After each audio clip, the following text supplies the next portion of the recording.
Welcome to Chasa's Crazy Creations. Wait, stop! Don't throw those cans away. Do this instead. The first thing you're going to need to do is wash out all of your cans so they're good and clean and remove all the labels. I spray painted 2 tuna cans with white spray paint. I bought 2 brooms at the dollar store and I removed the broom parts off of them because I just needed the handles. Now I'm taking the broom handle and placing it on the edge of our patio, and I've got a rubber mallet so that I can pound the broom handle into the grass and into the ground so it's nice and sturdy. The rubber mallet will help protect the broom handle so that it doesn't get completely destroyed. Now that the tuna cans are dry, I'm going to add quite a bit of hot glue to the bottom of the can, and then I'm going to place it on top of the broom handle and I'm going to wait for it to dry completely. Now, if you have a lot of temperature fluctuation, you may want to use something like E6000 or silicone that would hold up better with the temperature difference and the elements. Now, there are a large variety of things that you could place in the top here. I found this lantern lid at a thrift store, but you could also use candle holders or even glasses. But what I'm going to add to mine is a mason jar. Now, you guys know how I love my solar lights, so of course I found these solar fairy lights on Amazon, and I'm going to be adding those to my mason jar. Now, here they are during the day, and you could put candles in these instead if you wanted, or battery operated tea lights instead if you'd prefer. But here's what they look like at night, and I think they look a little bit like fireflies caught in a jar, which brings me back to my childhood because we used to catch those lightning bugs in a jar and then we let them go after we saw them glow in the evenings. Which one of these would you have made? Let me know in the comments below. For this project, you're going to need as many cans as you really want. I'll be using a couple of coconut milk cans that I used from last night's dinner. I'm going to start by, again, washing and removing the labels and getting them nice and clean. Now, the next step I'm going to do is add some ice into the cans, and then I'm going to fill them up with water. I'm going to place them in the freezer and wait till they get nice and solid. I'm going to lay a towel on my surface, and then I'm going to use some gloves to protect my hands because they get kind of cold to touch. I'm going to remove some of the frost from the outside of the can. Now, I'm going to use a dry erase marker for this next step, but you could easily use a permanent marker or something else of your choice. I'm going to take that marker and I'm going to draw on a design. I am aiming in between all of the grooves just to make it easier for me to make this design. You can make any shape you want. You can make stars, you could make snowflakes, but I'm making a heart.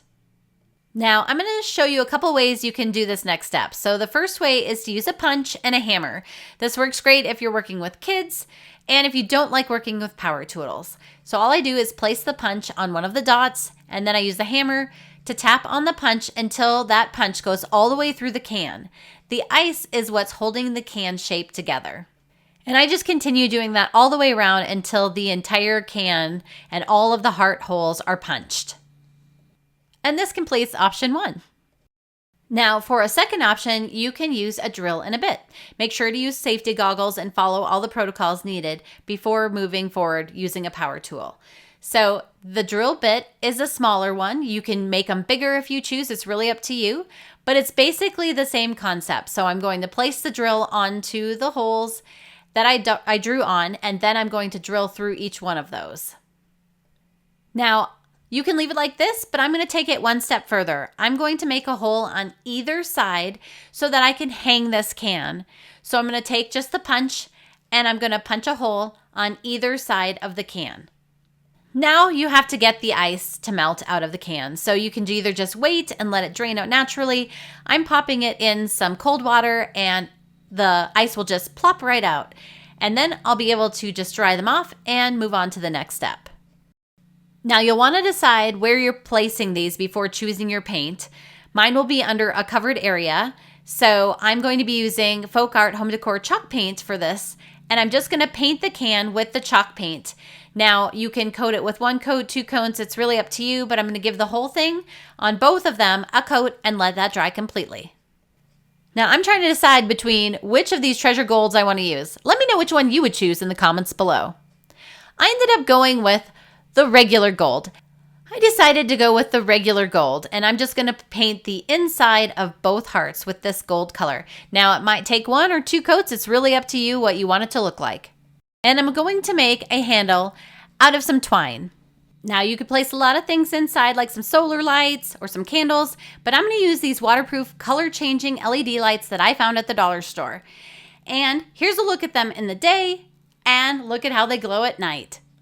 For these next two projects, I'm going to be spray painting some cans in the colors white, red, and black, and I'm going to let them dry completely. I'm going to take one of the white cans and paint it with some pink chalk paint on top. Now I need to add some stickers and some embellishments. So I'm going to start with this diamond wrap and place that on a red can. I'm going to add some jingle bells as well. I'm going to add some gold Sharpie to the black can, as well as some red ribbon, and create a little buckle. I'm going to add a face to the pink can with some Google eyes, some felt, and some markers. Now we're going to assemble all the cans. So the bottom is the legs, then followed by the body, followed by the head. I painted a coaster black, so that will go on top of the head, and then the last black can with the red ribbon on top for the hat. For the other set of cans that I spray painted, I'm going to put 3 buttons on the center of one, and I'm going to make a face on the other one with some buttons, some felt, and a marker. I'm going to cut a strip of fabric from a scarf that I had from the dollar store, and then I'm going to assemble the buttons on the bottom, the face on the top. I'm going to wrap the little scarf around the snowman, and then I'm going to place another black painted coaster on top of that with a can on the top to make a hat. I decided that he needed a little ribbon around the top, so I added a little ribbon around his hat. Here's my snowman and soldier, and I love how they turned out. Want to be notified of future videos? Look for the link in the description below. You can use tin cans as planters. Here's one with mint in it. For this can, I'm going to decorate the planter. So I'm going to take some burlap ribbon and hot glue it around the can. Then I'm going to add some little jewel stickers around it. And then I'm going to plant the flower in it. I think this one would make a great gift. This one's going to be a faux planter. So I took some newspaper that actually had some flowers on it, and I taped it around a tuna can. And then I'm going to fill it with some rocks and add a faux succulent to it. So this next one can be a lot of fun, and it reminds me of the Chia Pets. So I cut a picture of my son out and made sure to cut his head off. That was intentional. And then I tape it, or you can Mod Podge it around a can. Inside of it is a bunch of grass seed. And now you get to have a lot of fun trimming the grass in any hair shape or haircut you want it to have. But I think it's fun to just have the hair sticking out of it. Now, there are a lot of ways that you can decorate your cans as well. So I've cut some fabric out, and I'm just going to paint some Mod Podge all over the can and then stick the fabric to the can. And then I'm going to paint another layer of Mod Podge over the top to seal it and make sure that it's nice and solid. And I've been known to use these to hold office supplies. Now, I have this little basket that I got from the dollar store, and I can place 6 cans in it, and I can use it to hold silverware and utensils and things like that. And now it's a little caddy that I can bring either outside or just to the kitchen table.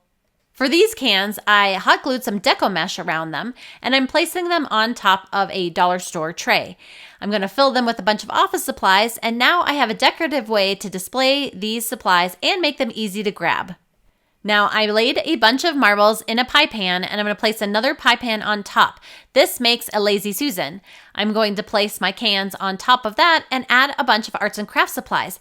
This works great as a homework station for my kids. I can place it on the center of the table. They can reach everything they need, and I can easily move it off the table when it's time for dinner. I grabbed a tuna can, wrapped it in Dymo wrap, filled it with a bunch of crushed glass, and added a tea light to it. I spray painted some cans that were a variety of sizes, added some twine through them, and I made myself a wind chime. I also took a can and wrapped some ribbon around it, put some birdseed in it and a little stick, and I made a bird feeder. And I hope this inspires you to make some tin can crafts today. I'd love it if you'd subscribe to my YouTube channel and my blog at chascrazycreations.com. Thanks for watching, and I'll see you in my next video. And don't forget to like, share, and subscribe. Want 21 sensible home hacks to make you a smarter homeowner? Look for the link in the description below. It's free. And that's how you'll get notified of future videos.